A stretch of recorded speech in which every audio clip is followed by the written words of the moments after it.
Are you thinking about renting a dry cabin in Fairbanks, Alaska?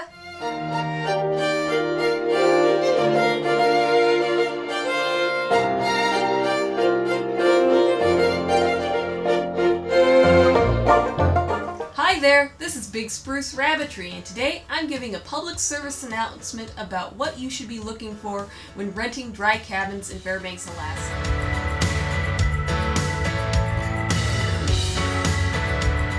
Cabins are a great way to go when living in Alaska.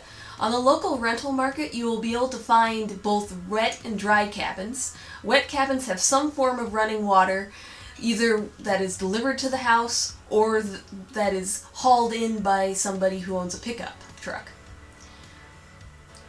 There are also totally dry cabins that have no running water, and the water is hauled in 5-gallon jugs, like the cabin that we are in now. And there are also combinations between the two, like the cabin I live in, that has a catchment system on the roof that catches gray water.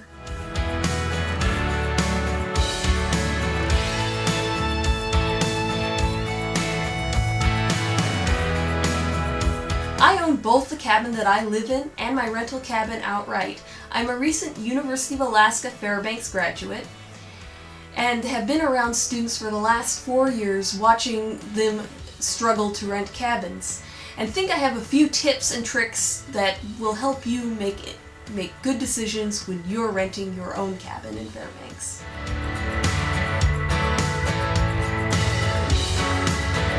So I want to count down 5 things to look for when renting a cabin.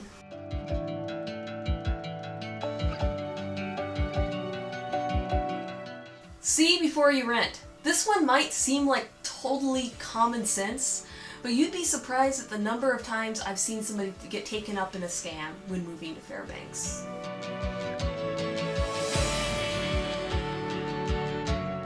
Craigslist is a great place to look for cabins, but be wary. There are scammers in the Fairbanks market that will try to take advantage of people moving up here. A good alternative is to look around the old school bulletin boards around the UAF campus.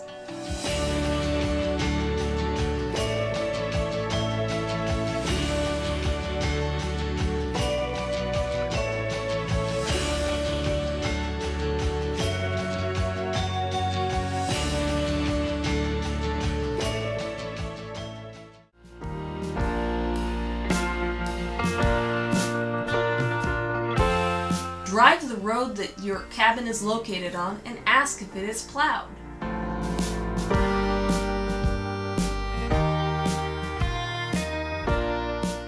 Road quality varies drastically in the Fairbanks area.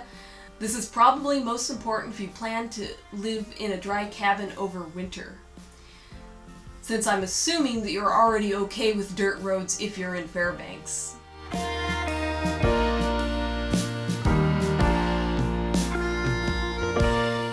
If you want to get around the road problem pretty much entirely, you can live in Fairbanks without a car. The bus system is actually pretty good, and I've left a link to Max Transit in the description.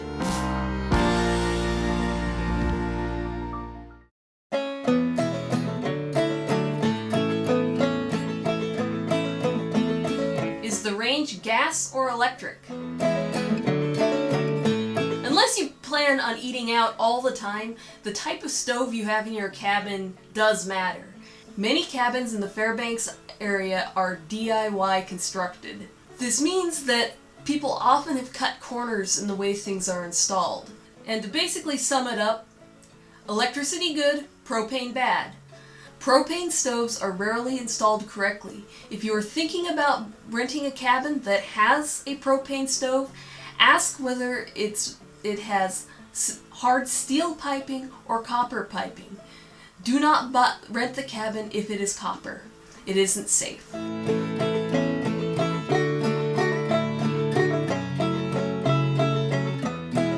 You're much less likely to run into a cabin with an unsafe electric stove. It still doesn't hurt to ask whether the cabin is wired to code, because, again, there are DIY cabins.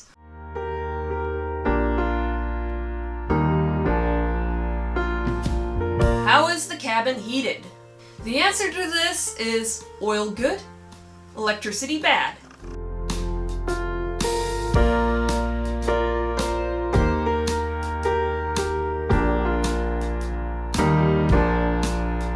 Oil is cheaper, more eco-friendly, and more efficient than electricity. Electricity in the Fairbanks area is produced by a coal-fired plant, and they have to ship in all that coal. So if you're renting a cabin that's heated with oil, it will probably come with a Toyo stove like the one behind me.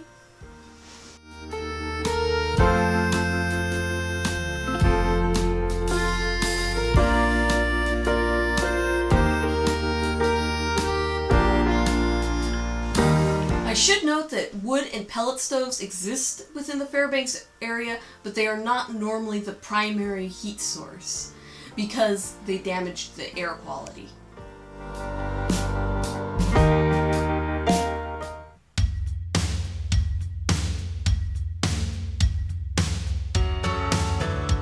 Number 1, never rent from a cabin farm.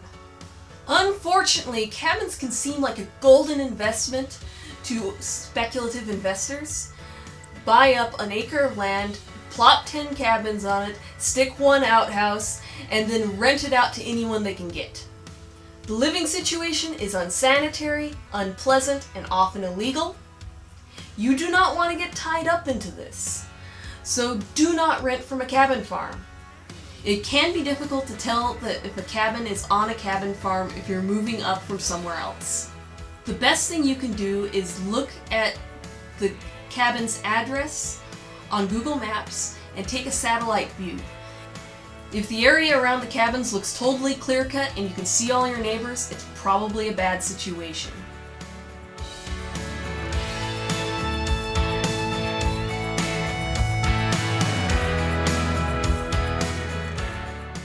Another way of checking is what is the price. If a cabin is renting for less than $550 a month, it probably isn't a good situation.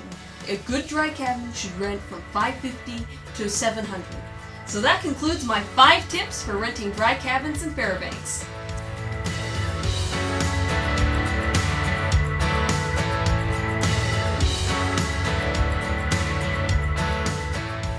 Thanks for watching. I hope you learned something.